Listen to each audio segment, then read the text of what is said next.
Hidden deep between towering mountains was a small village where every family followed one strange rule. No one stayed outside after sunset.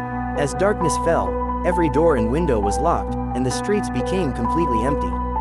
The reason was a terrifying legend that had haunted the village for generations. Every Friday night, a horrifying scream echoed through the nearby forest. It wasn't the howl of a wolf. It wasn't the cry of any animal. It sounded like a human being screaming in unbearable pain. No one knew where the sound came from. But everyone believed one thing. Anyone who followed the scream into the forest was never seen again. Some said the forest was cursed. Others believed an ancient spirit hunted anyone who dared enter after midnight. Years passed, but the mystery remained unsolved. One evening, a young journalist named Ethan arrived from the city. He had spent years investigating strange mysteries and exposing fake ghost stories. When the villagers warned him about the mysterious screams, he smiled. "I don't believe in ghosts," he said. "Every mystery has an explanation." The villagers begged him not to go. An old man looked Ethan in the eyes and quietly whispered, "If you hear the scream, don't answer it." But Ethan had already made up his mind. Late that Friday night, he packed his flashlight, camera, extra batteries, and a voice recorder. He took one last look at the silent village, then stepped into the dark forest, unaware that this decision would change his life forever. The deeper Ethan walked into the forest, the stranger everything became. The air felt colder with every step. There were no birds singing, no insects buzzing, even the wind had stopped. It was as if the entire forest was holding its breath.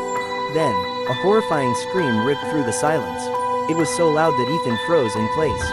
His hands began to shake, but he forced himself to keep moving toward the sound. After several minutes, he noticed something hidden between the trees. An old wooden house. Its roof was falling apart. The windows were broken. Dark vines covered the walls as if nature itself was trying to bury it forever. Ethan slowly walked toward the front door.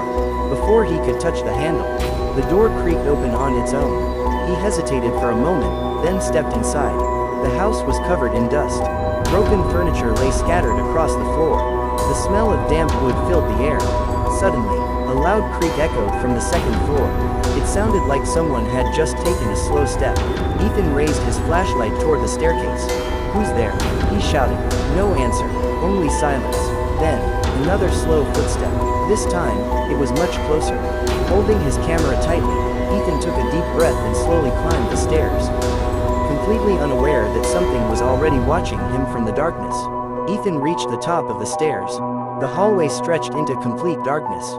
His flashlight barely lit the cracked wooden floor beneath his feet. At the very end of the hallway, one room stood open. A faint sound came from inside. Slowly, he walked toward it. As he stepped into the room, he froze. A single wooden rocking chair sat in the middle of the floor. No one was sitting in it. Yet, it was gently rocking back and forth on its own. Ethan's heart pounded. He lifted his camera and started recording. The room looked completely empty. Then he glanced at the camera screen. A pale woman in a long white dress was standing beside the chair. Ethan quickly lowered the camera. Nothing.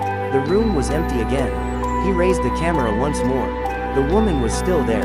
But this time, she was closer. A cold chill ran down his spine. He slowly backed toward the door. Suddenly, a whisper filled the room. "Leave, before it's too late." Ethan spun around. No one was behind him. His breathing became faster. Then every door in the house slammed shut at the same time. Bang! The entire house shook. Heavy footsteps echoed through the hallway. 1, 2, 3. Something was coming toward him. Ethan grabbed his flashlight and ran out of the room. But as he reached the hallway, he realized the footsteps had stopped. The silence was even more terrifying. Then, he felt a freezing cold hand touch his shoulder.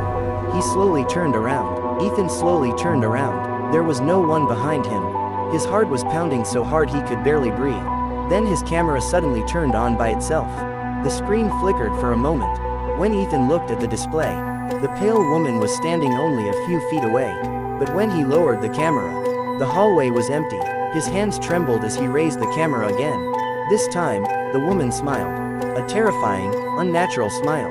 Then she lifted one finger and pointed toward the end of the hallway. Ethan slowly looked in that direction. A tall shadow stepped out of the darkness. It had no eyes. Its face was nothing but endless blackness. The creature let out the same horrifying scream that had echoed through the forest. The sound was so powerful that Ethan dropped his flashlight. Without thinking, he pointed his camera at the creature and pressed the flash button. A blinding light filled the hallway. For 1 second, everything disappeared. Ethan ran as fast as he could until he found the front door. This time, it was open. He escaped into the forest and didn't stop running until sunrise. The next morning, he watched the footage he had recorded. The ghostly woman appeared in every scene, but the final seconds made his blood run cold. Behind him stood dozens of silent shadow figures, watching his every move. Days later, Ethan mysteriously disappeared. Only his camera was found near the edge of the forest. Even today, every Friday night, the same terrifying scream echoes through those woods. And the villagers believe one of those screams now belongs to Ethan.